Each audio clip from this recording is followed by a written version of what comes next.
ग्रहे धनं पुरय पुरय नमः। ॐ ह्रीं श्रीं क्लीं श्रीं कुबेराय अष्टलक्ष्मी मम ग्रहे धनं पुरय पुरय नमः।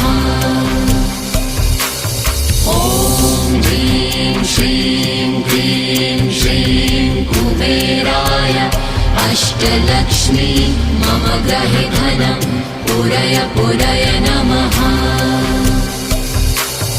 ॐ ह्रीं श्रीं क्लीं श्रीं कुबेराय अष्टलक्ष्मी मम ग्रहे धनं पुरय पुरय नमः।